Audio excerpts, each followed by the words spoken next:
Shabbat Shalom, é bom estarmos juntos em mais um Shabbat, Congregação Moreste Yeshua daqui de Salvador.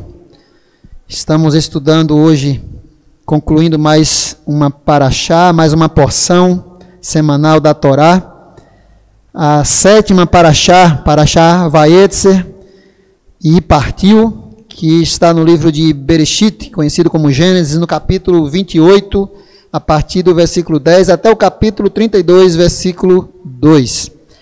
A Haftará, a porção dos profetas, Rocheia, Oséias, capítulo 11, versículo 7 até o capítulo 14, versículo 10, e a Brit Hadashá, a porção do chamado Novo Testamento, Mateus, capítulo 12, do versículo 1 ao 50. Vamos orar, vamos pedir a direção do Eterno, Adonai.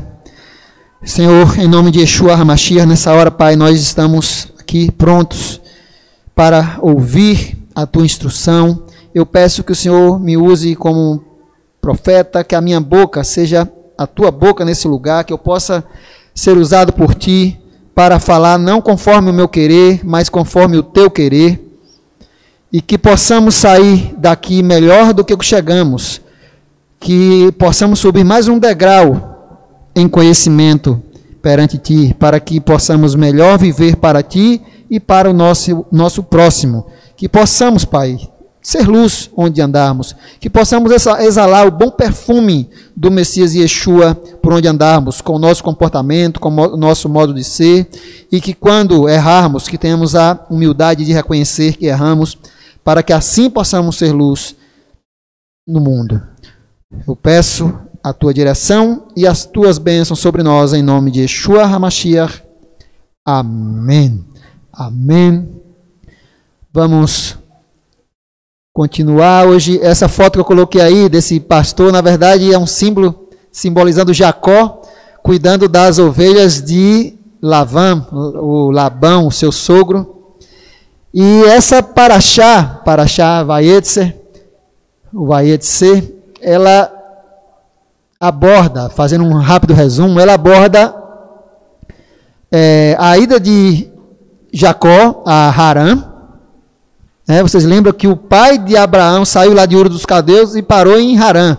Agora Jacó vai até Harã buscar uma esposa, encontrar uma esposa, e lá viveu por 20 anos.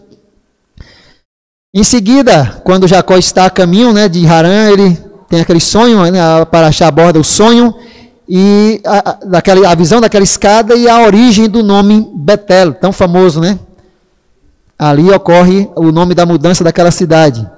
E também é abordado nessa porção o encontro de Jacó com Raquel, a enganação de Labão, seu sogro, o nascimento de 12 filhos e uma filha a Jacó, e a fuga de Jacó lá da terra de Harã para a sua terra natal, fugindo de Labão. E aborda a perseguição também de Labão contra Jacó, e o pacto de paz entre eles, depois de, como diz no popular, Labão dá um sabão em Jacó e Jacó dá um sabão em Labão, Assim até rima, sabão e Labão. Mas no final nós vemos que o texto deixa claro que Jacó, o Yaakov, o patriarca, estava certo.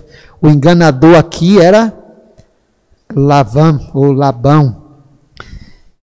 Eu quero abordar alguns pontos dessa parashá, porque a gente, é difícil você se ater a um tema só. Eu não gosto de fazer isso, porque as porções, as parashot, elas abordam temas diferentes. Eu vou me dedicar mais a um tema aqui, mas não tem como a gente não comentar outras coisas. Rapidamente eu queria voltar ao princípio. Essa parashá, Adonai, quando falando a Jacó, ele lembra do seu pacto com Abraão, ele lembra do seu pacto com Isaac e faz um pacto com Jacó.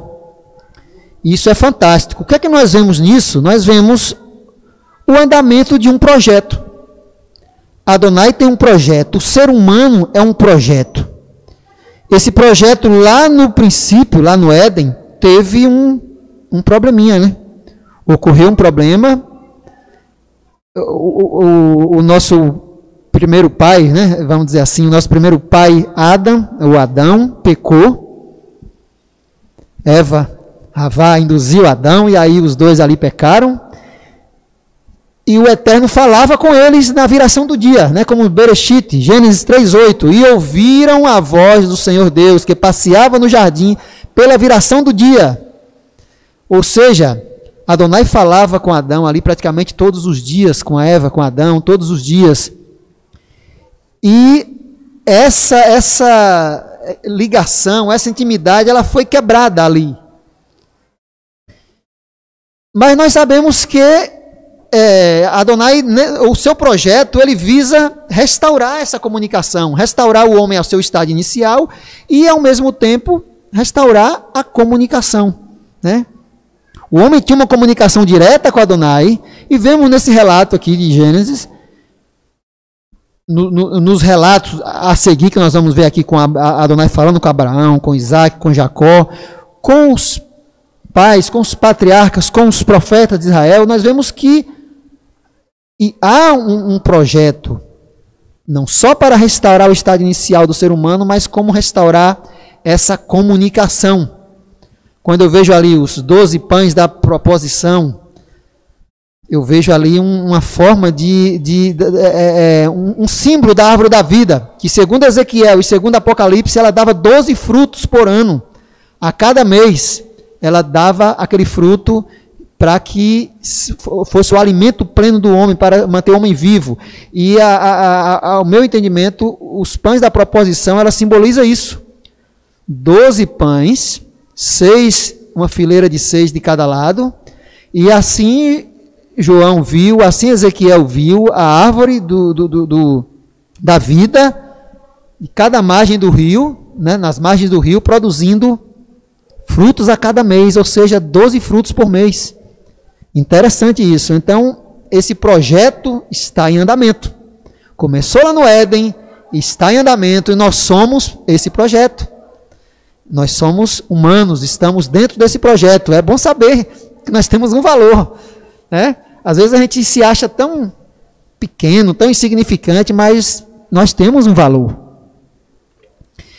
Eu me lembro de uma pessoa, eu conheço uma amiga nossa, irmã nossa, que ela disse que um dia ela estava orando ao Eterno, e ela disse que na oração que ela se julgava, que ela era tão pequena, que ela se sentia como as fezes de uma minhoca. Olha o termo que ela usou, as fezes de uma minhoca, de tão insignificante que era.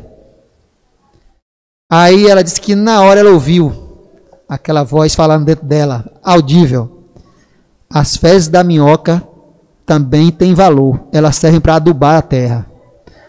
Olha que coisa fantástica. Ou seja, tudo tem valor, nada foi feito por acaso. Isso é fantástico. Mas vamos ao ponto que eu acho interessante. O projeto de Adonai em andamento. Adonai chega para Abraão e diz: e abençoarei os que te abençoarem, amaldiçoarei os que te amaldiçoarem, e em ti serão benditas todas as famílias da terra. Esse texto bem famoso. Aí ele repete isso a Isaac, repete isso a Jacó. E com Isaac, ele chega e diz, Gênesis 26:3, peregrina nessa terra, e serei contigo, e te abençoarei, porque a ti e a tua descendência darei todas estas terras, e confirmarei o juramento que tenho jurado a Abraão teu pai. Que juramento? Esse que eu citei aqui, que aí é só parte do juramento. Ele prometeu a terra de Israel, prometeu aquelas fronteiras muito maiores do que as que tem hoje, e ele chega, confirma isso a Isaac. E para Jacó? Para Jacó, como é a porção de hoje, eu faço questão de ler mais. Gênesis 28, capítulo 28, do versículo 10 ao 19. E Jacó partiu de Berseba e foi em direção a Harã. E chegou a um lugar onde passou a noite, porque o sol já havia se posto. Tomando uma das pedras do lugar, colocou-a debaixo da cabeça e deitou-se ali para dormir. Olha que travesseiro confortável, uma pedra, né? Então sonhou que havia uma escada colocada sobre a terra, cujo topo chegava ao céu. E os mensageiros de Elohim subiam e desciam por ela. E acima dela estava Adonai, que disse: Eu sou Adonai, o teu Elohim, o Elohim de teu pai Abraão e o Elohim de Isaque. Darei a ti e à tua descendência esta terra em que está deitado. Olha, confirma, né? Confirma o pacto. E a tua descendência será como o pó da terra, o mesmo que disse Abraão, né? Tu te espalharás para o ocidente, para o oriente, para o norte e para o sul. Todas as famílias da terra serão abençoadas por meio de ti e da tua descendência. Eu estou contigo e te guardarei por onde quer que fores, e te farei voltar a esta terra, pois não te deixarei até que haja cumprido o que te prometi. Quando Jacó acordou do sono, disse: Realmente o Senhor está nesse lugar, e eu não sabia. E cheio de temor disse: Como este lugar é terrível! Este lugar não é outro senão Betel, a casa de Deus, casa de Elohim, casa de El, a porta do céu. E aí, como eu falei na descrição, por isso que o nome daquele lugar passou a ser Betel. Antes o texto diz que o nome da cidade era Or, luz, e passou a ser chamada Betel, Beit El, casa de El, casa de Elohim, por causa desse episódio. Ou seja, olha a importância de Jacó, esse homem tão simples, tão humilde, que usou uma pedra confortável, né, como um travesseiro para dormir. E aí vem Yeshua, que para nós Yeshua é um representante dos patriarcas, o representante de Jacó. Olha o que Miriam, a mãe de Yeshua, diz em Lucas, capítulo 1, versículos 54 e 55. Quando, né, ela descobre que está grávida do Messias, e aí canta, cheia do Espírito do Eterno, canta, e nesse canto ela engrandece o nome do Eterno, e ela diz essa frase interessante: auxiliou a Israel, seu servo, recordando-se da sua misericórdia para com Abraão e a sua posteridade para sempre. Lucas escreveu isso. Alguém depois inseriu, como falou aos nossos pais. Está errado? Não. Mas algumas traduções trazem entre aspas, ou entre parênteses, porque Lucas originalmente escreveu isso aqui: auxiliou Israel, seu servo, recordando-se da sua misericórdia para com Abraão e a sua posteridade para sempre. O que é que Miriam está dizendo aqui? Algo que muitos hoje não querem reconhecer. Yeshua veio por causa da aliança que Adonai fez com os pais, com Abraão, com Isaque e com Jacó, e com a sua descendência, ou seja, Israel.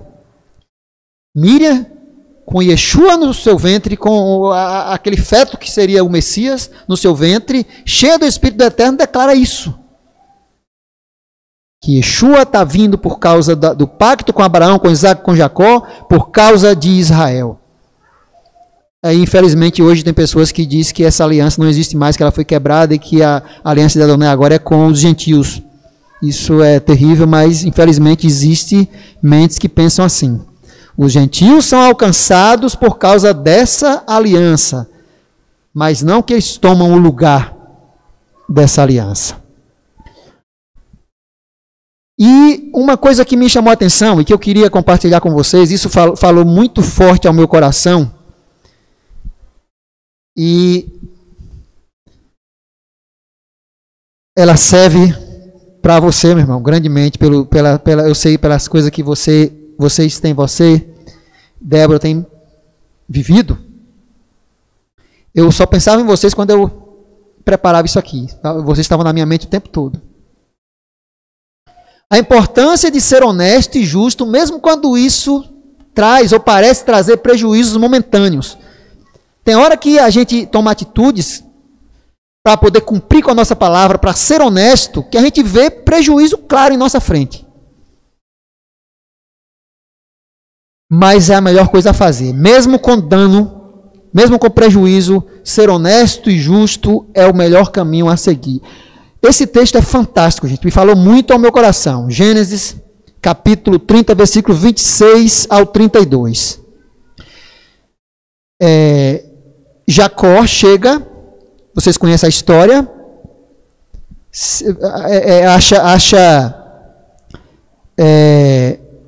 eu sempre confundo Rebeca com Raquel. É Raquel, né? Não sei porque eu não consigo deixar de confundir. Jacó chega, se apaixona por Raquel, acha aquela mulher linda e faz um pacto com o sogro de trabalhar por ela 7 anos para tê-la como esposa. Quando os 7 anos se completa, quem é que engana? Labão engana Jacó e dá a outra filha. E aí chega e faz a proposta de para Jacó trabalhar mais 7 anos por causa de Raquel. E aí Jacó, por amor, aceita e passa a ter 2 mulheres, o que não era a vontade dele. Jacó, nós vemos pelo contexto que Jacó era um homem de uma mulher só, desejava uma mulher só. Mas veio a ter 4 contra a sua vontade, né? Porque as 2 e mais as servas delas, né? E aí Jacó trabalha 14 anos para Labão, e no texto Jacó diz que, e fala, como a gente diz no popular, na cara de Labão, que nesses 14 anos ele trocou o salário 10 vezes. Fizeram um acordo e 10 vezes Labão mudou o salário de Jacó.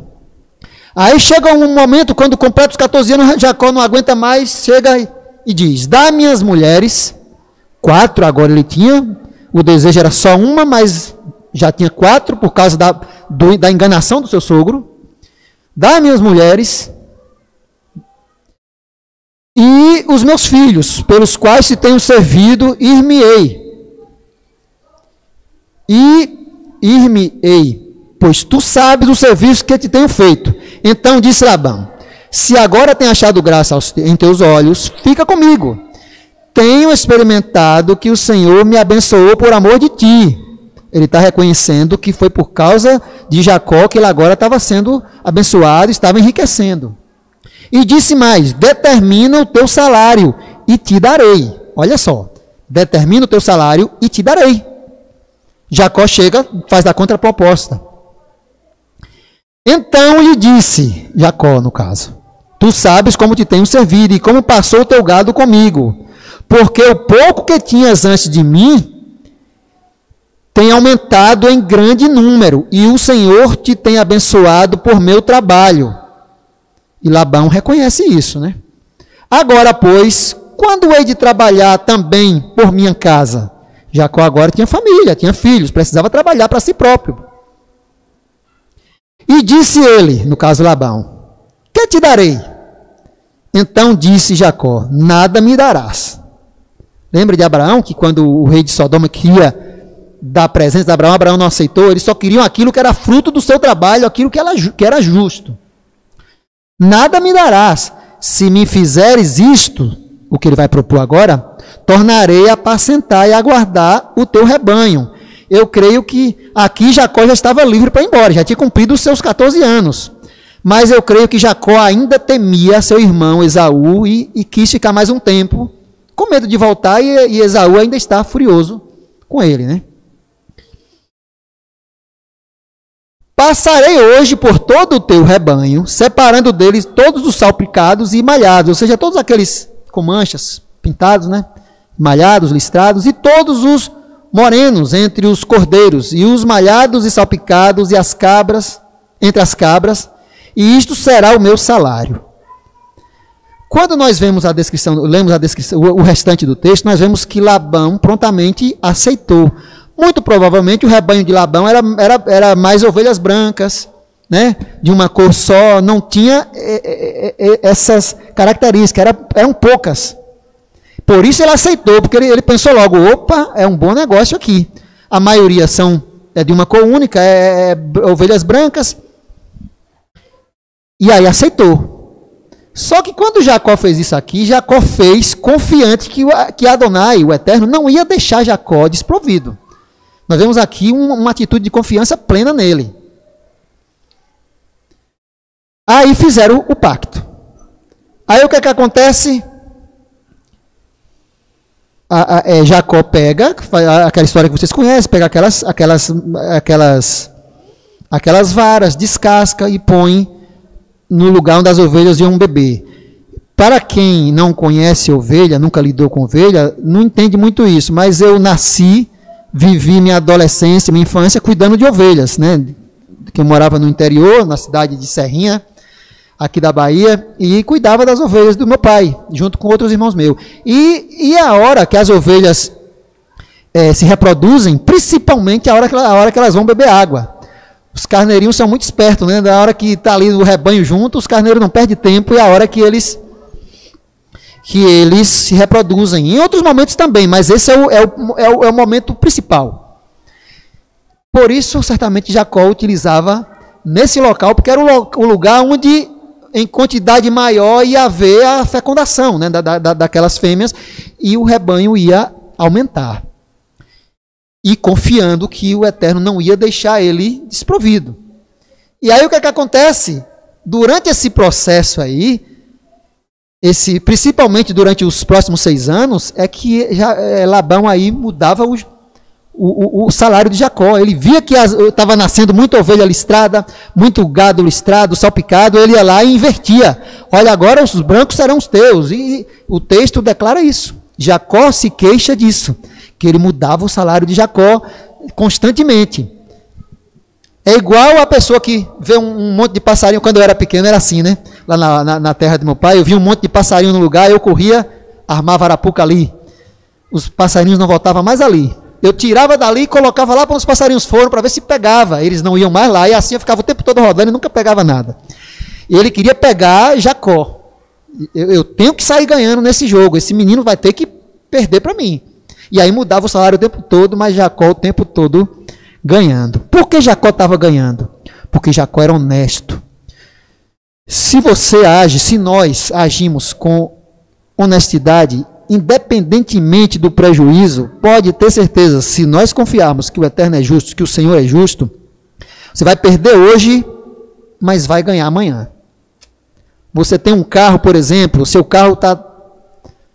Aconteceu comigo mais de uma vez. Você compra um carro, por exemplo, e o indivíduo lá que lhe vendeu, com conversa bonita, você confiou e comprou. Quando chega na sua mão, tem algumas bombinhas ali escondidas que quando você vai olhar, mostrar para o mecânico, o cara que entende, você se arrepende de ter comprado.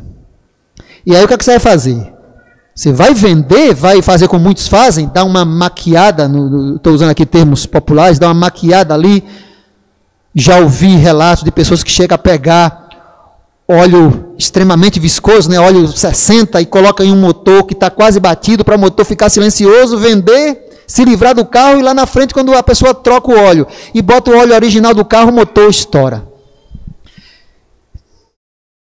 Aí a pessoa que diante de tudo isso assume o prejuízo, olha, cometi o meu erro, comprei algo ruim, mas não vou passar adiante esse prejuízo, para alguém ter esse prejuízo, vou assumir meu prejuízo.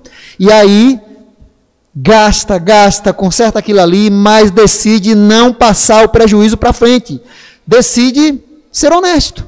Gente, você que age assim, eu estou dando esse exemplo, mas isso é válido para todas as áreas da nossa vida, todas. Você vai ter prejuízo no momento, mas vai ser abençoado depois. Jacó foi enganado durante 20 anos. 20 anos, só que cada vez mais Jacó crescia. No momento que ele era enganado, ele tinha prejuízo, lógico. A cada enganação era um prejuízo. Não tem como você não ser enganado quando alguém, ou não ter prejuízo quando alguém lhe engana. Mas rapidamente ele superava. Em 20 anos Jacó saiu rico de lá. O texto diz que Jacó saiu cheio de de bens. Quanto mais ele era enganado e ele se comportava com justiça, mais ele crescia, mais ele enriquecia.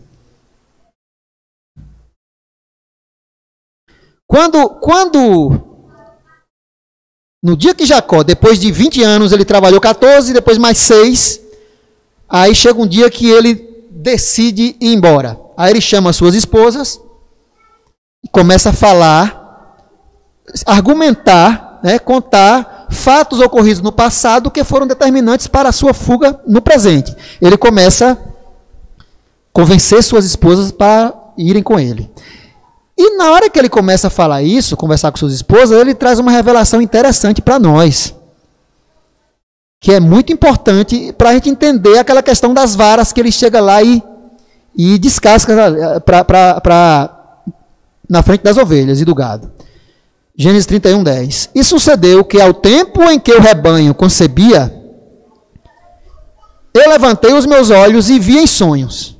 E eis que os bodes que cobriam as ovelhas eram listrados, salpicados e malhados. Lembra daquilo que Jacó fez lá inicialmente? E disse-me o anjo de Deus em sonhos: Jacó. E eu disse: eis-me aqui. E disse ele, no caso o anjo: levanta agora os teus olhos e vê. Todos os bodes que cobrem o rebanho, que são listrados, salpicados, são picados, listrados, salpicados e malhados, porque tenham visto tudo o que te fez Labão. Ou seja, tu está vendo aí que o rebanho agora é todo salpicado, malhado? No início era minoria, os salpicados e os malhados eram minoria, né? Porque Labão aceitou isso porque era minoria. Agora já é o rebanho quase todo. Já era salpicado, malhado, listrado. Aí o anjo chega e diz: o porquê isso aconteceu? Porque tenham visto o que te fez Labão. Ou seja, tenham visto quanto Labão tem te enganado e quanto tu tem se mantido justo. Por isso eu fiz isso acontecer. O anjo do Eterno. Esse anjo aqui era um anjo de alto escalão, que ele é chamado depois pelo nome do próprio Eterno. Eu vou falar um pouco disso ainda. Eu sou, olha só, eu sou o Deus de Betel.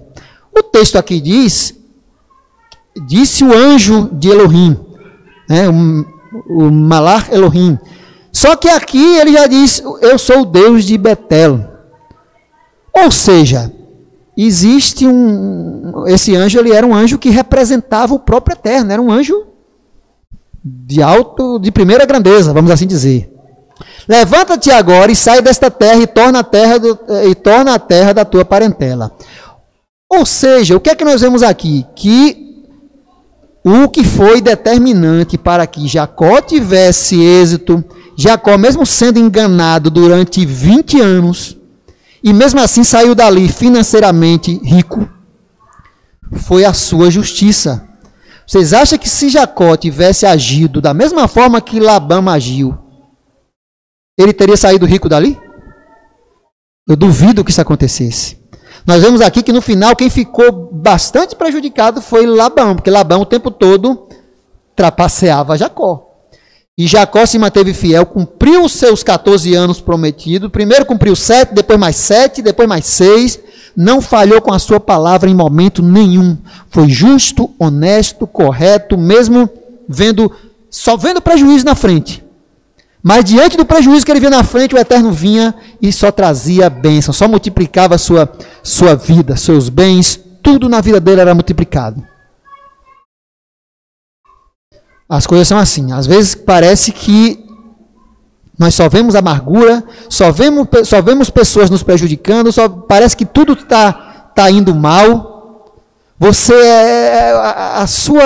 o seu ser interior pede para você exercer vingança, enganar também, trapacear também, deixar de fazer o que é certo. Mas aí quando você respira e decide se comportar dessa forma, o que é que acontece? No final, vê que valeu a pena. Jacó saiu engrandecido, Jacó saiu rico, financeiramente falando, Jacó saiu honrado, e deixou a coisa mais importante que o homem pode deixar, é um nome que até hoje permanece. Como o irmão Lorisvaldo ensinou aqui a semana passada, Jacó não é enganador coisa nenhuma. Jacó era obediente e Jacó sabia, quando Jacó aparentemente enganou, a gente sabe que, na verdade, ele obedeceu a sua mãe quando fez aquele episódio com o seu irmão. Ele obedeceu a mãe. E Jacó sabia do peso que tinha sobre eles. Eu digo eles, sobre ele e sobre o irmão. Aquele em quem permanecesse a bênção que pairava sobre Abraão e sobre Isaac, aquele ia levar adiante o projeto de Adonai que é para toda a humanidade. Jacó tinha conhecimento do peso disso na vida dele. E ele sabia, ele percebia que Esaú não ia saber valorizar isso, Esaú não ia saber se comportar diante dessa responsabilidade, e o que foi que ele fez? Tomou para si a responsabilidade. Porque no campo terreno, Esaú continuou próspero. Só de homens, Esaú tinha a serviço dele 400. Lembra quando foi ao encontro de Jacó? 400 homens Esaú tinha à sua disposição quando foi ao encontro de Jacó, nesse episódio aqui, que vai ser estudado na próxima paraxá. Ou seja, era um homem extremamente rico também. Continuou próspero. Só que existia algo sobre ele que era muito maior. Dizia respeito à posteridade, dizia respeito à descendência, dizia respeito ao plano de Adonai para a humanidade, para resgatar o projeto que sofreu mudanças lá no Éden.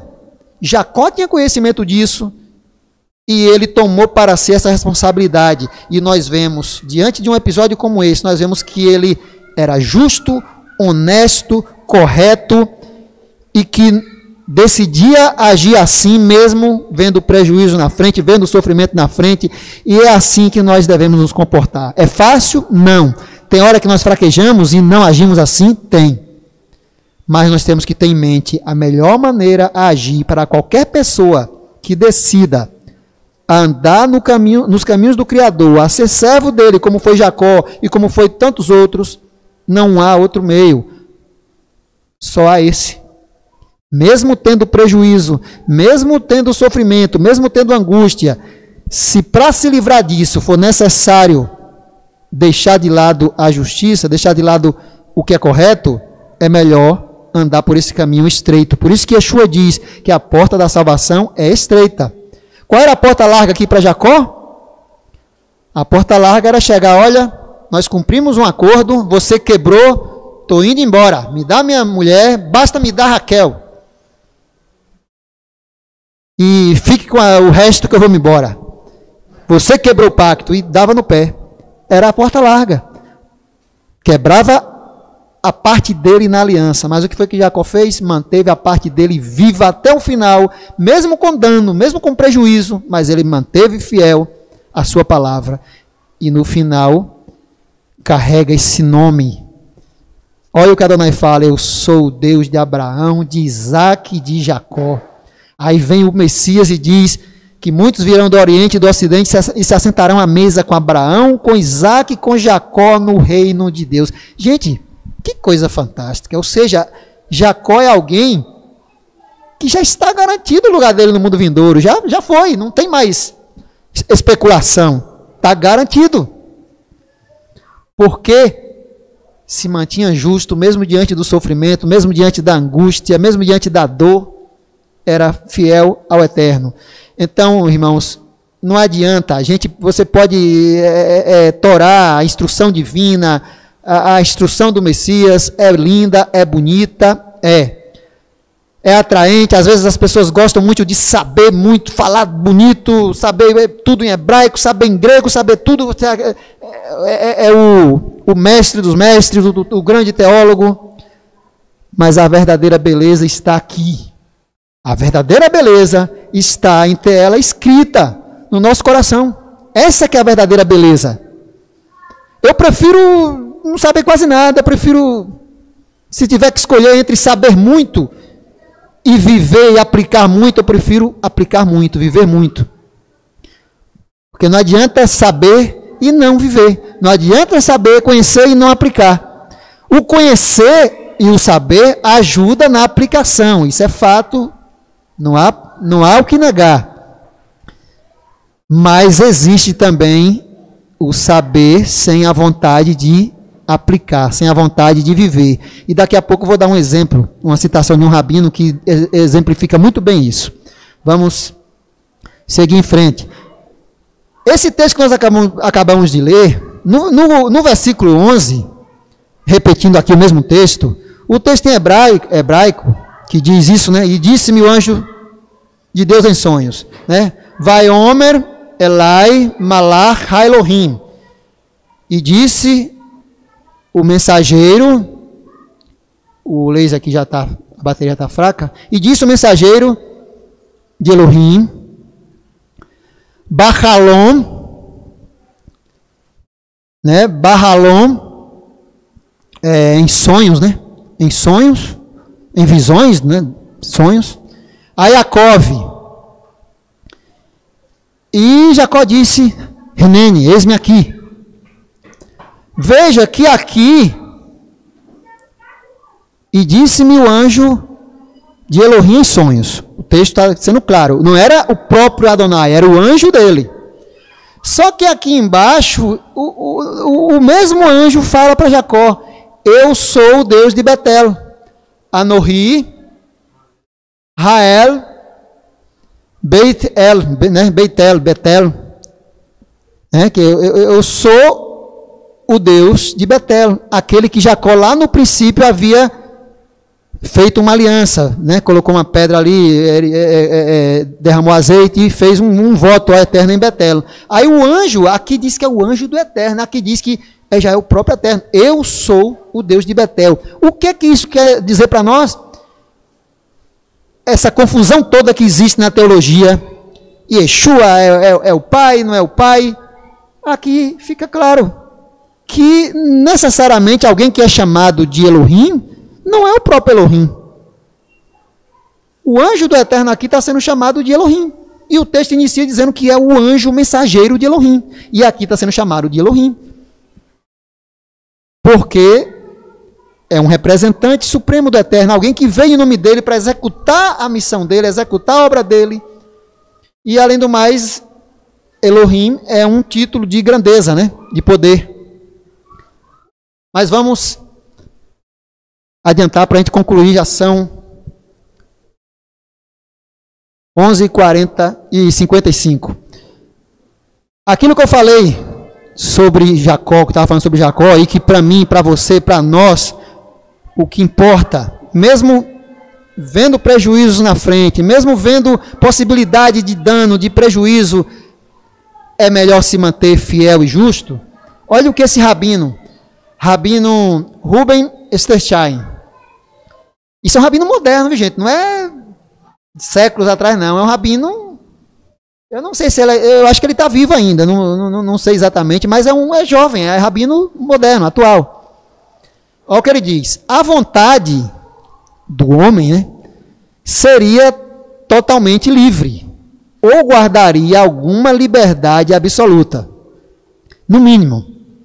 Por isso, a única coisa que Deus não teria seria o controle sobre a vontade humana. Desse modo, a única coisa que o homem poderia oferecer a Deus seria a sua vontade de oferecer algo. Ele continua, mas isso aqui nos basta. À primeira vista, parece estranho isso aqui. Ora, a vontade do homem, Deus não tem controle? Eu concordo plenamente com esse rabino. Nós vemos pela história, a história bíblica, a história universal, de que Adonai tem controle sobre a humanidade, sobre a história? Sim, tem. Tem controle sobre os rumos da humanidade, os rumos da história.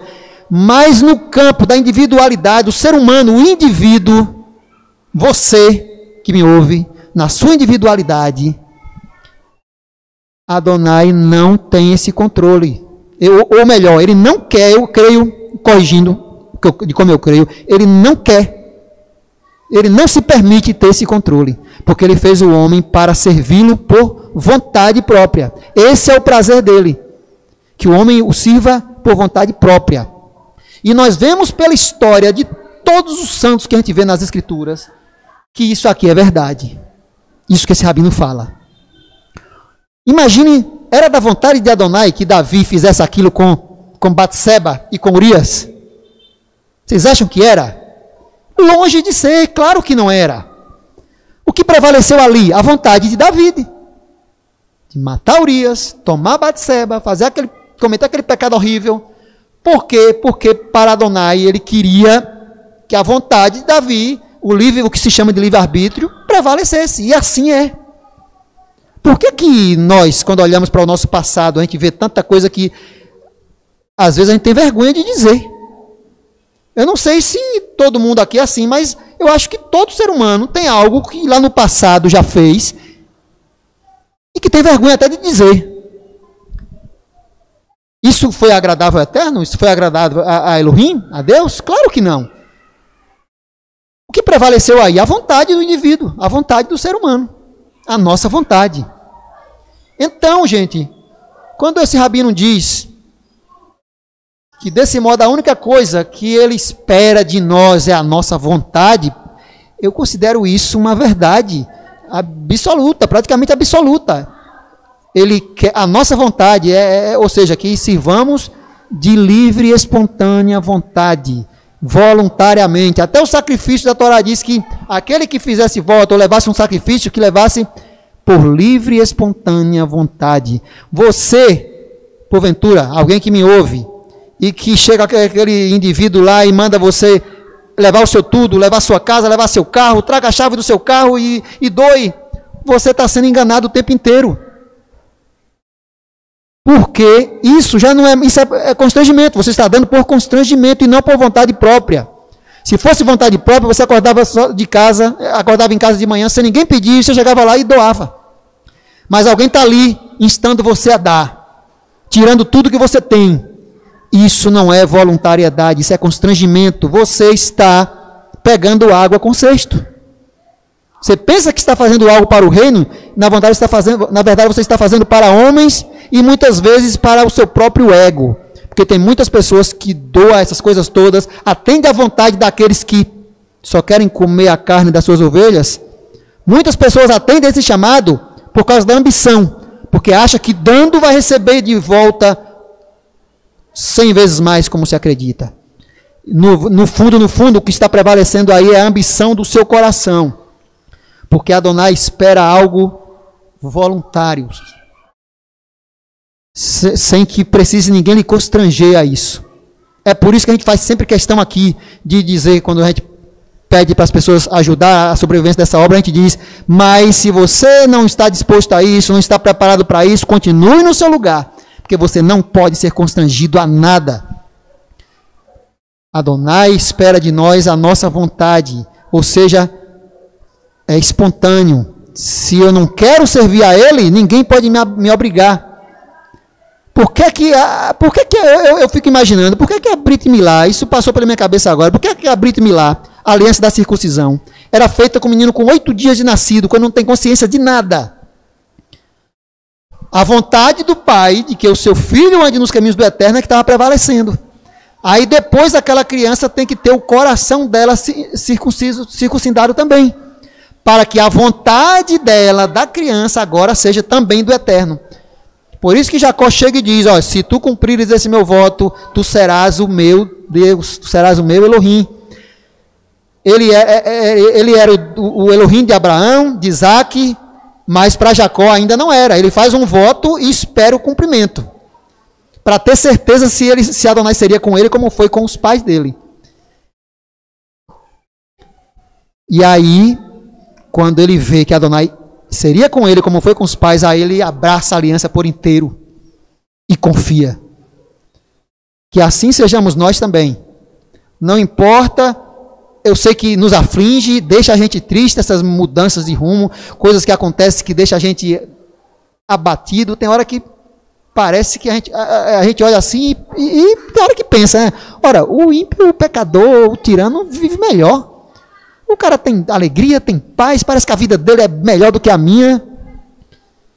Parece só.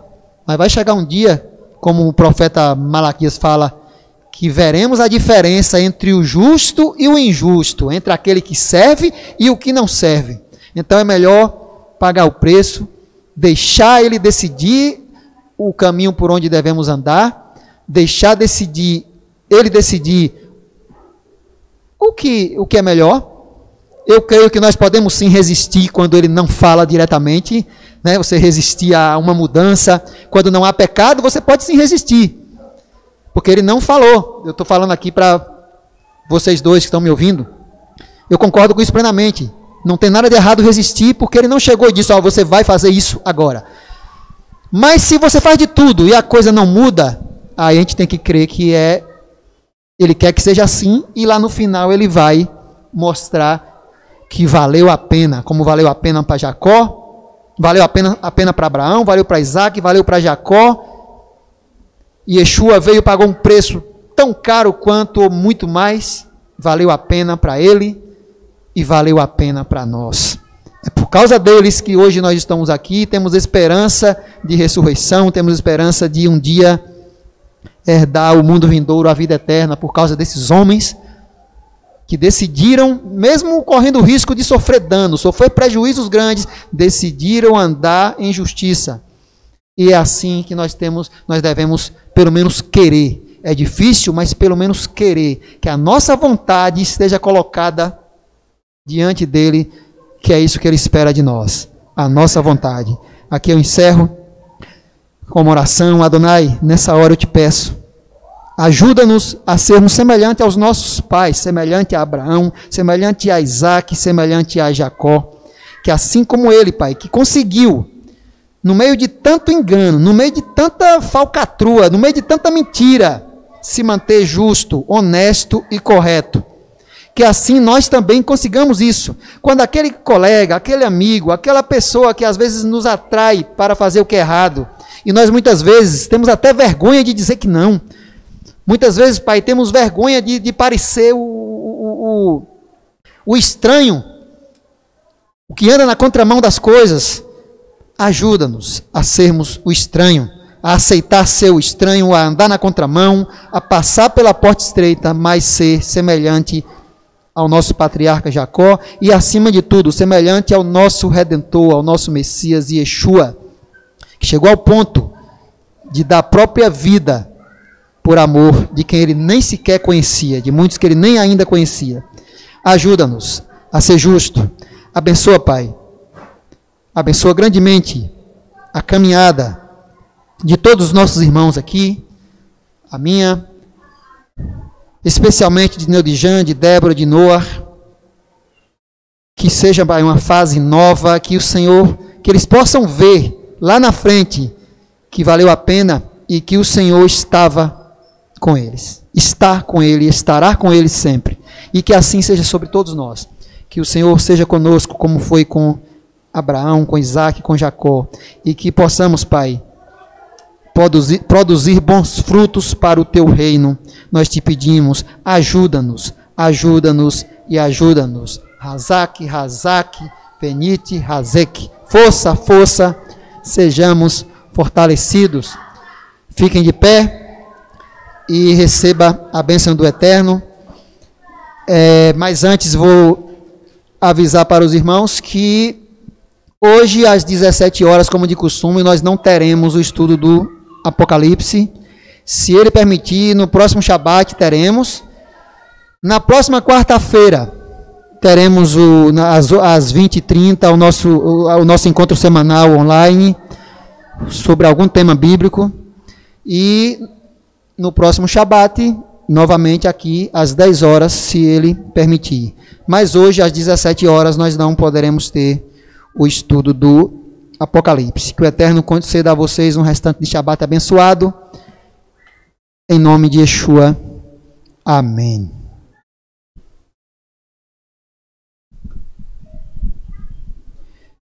Yevarechecha Adonai veishmerecha. Yair Adonai panav elecha vihuneka. Issa Adonai panav elecha ve'asem lecha Shalom. Amém. Que Adonai te abençoe e te guarde. Que Adonai faça resplandecer o seu rosto sobre ti e tenha misericórdia de ti. Que Adonai sobre ti levante o seu rosto e ponha em ti a paz. Shabbat Shalom. Amém.